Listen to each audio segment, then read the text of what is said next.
Mark Zuckerberg's goal is to utilize Facebook to connect the world on a global platform. On this mission of global expansion, he has hit a major stumbling block on his pathway: expansion into China. In this presentation, I will review Facebook's history, growth plans, and the present challenges that they are encountering with their entry into China. I'm sure almost everyone in the world knows about Facebook, but if you were a passenger on the Hubble telescope or marooned on an island, I probably need to give you a short primer.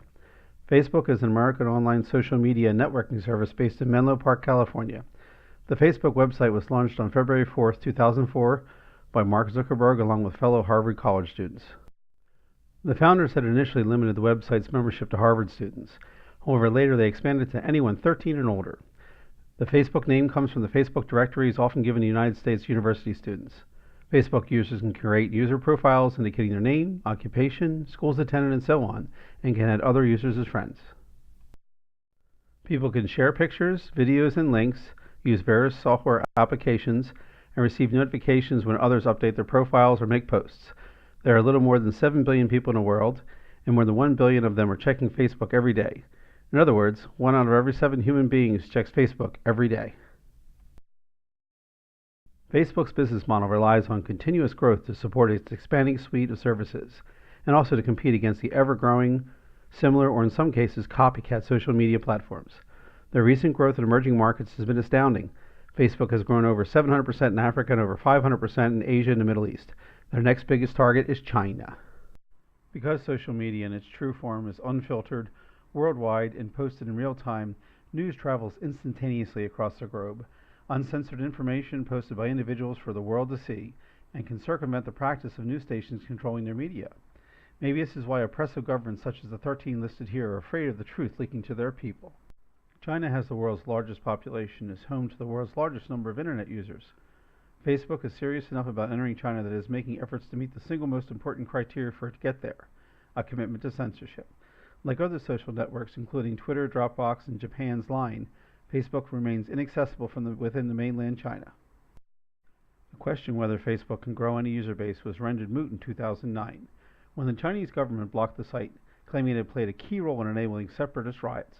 Today, a small Chinese user base remains, but it's largely an elite, overseas educated cohort adept at using virtual private networks and other means to circumvent China's strict internet controls. China's internet population more than doubles that of the United States and Canada, and their number is likely to surpass 1 billion by 2020, giving Facebook ample room to grow its advertising business.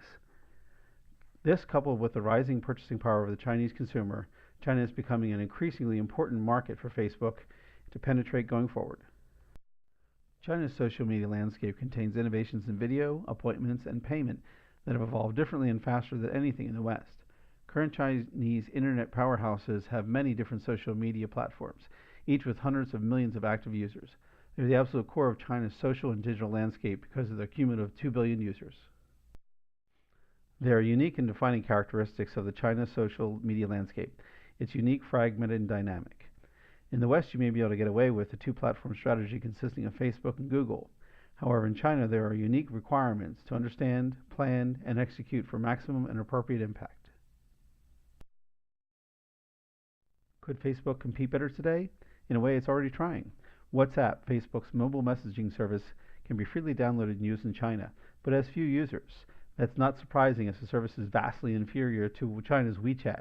On WeChat, users can shop, take out loans, hail taxis, buy movie tickets, play games, and communicate with friends. Facebook's Messenger, still banned in China, allows for some additional functionality, but feature-wise, though, it's still a shadow of WeChat. The gap is wide enough that on October 8th, Facebook's head of messaging products announced that the company still lags behind WeChat and other Asian messaging services such as Japan's Line. The significant advantage that Facebook has over its Chinese competition is that it's not censored. But Chinese officials have stated that if Facebook wants a presence in China, that's going to have to change. Facebook wants to bring everyone into a global network, but Chinese users will be offered a very different experience from those of uncensored countries. Facebook should consider reining its ambitions for China and focus on bringing features to markets that Facebook already dominates. It would increase the loyalty of its current customers and eventually might generate the kind of innovations to which Chinese have grown accustomed. China is necessary, and as Zuckerberg says, you can't have a mission and want to connect everyone in the world and leave out the world's biggest country.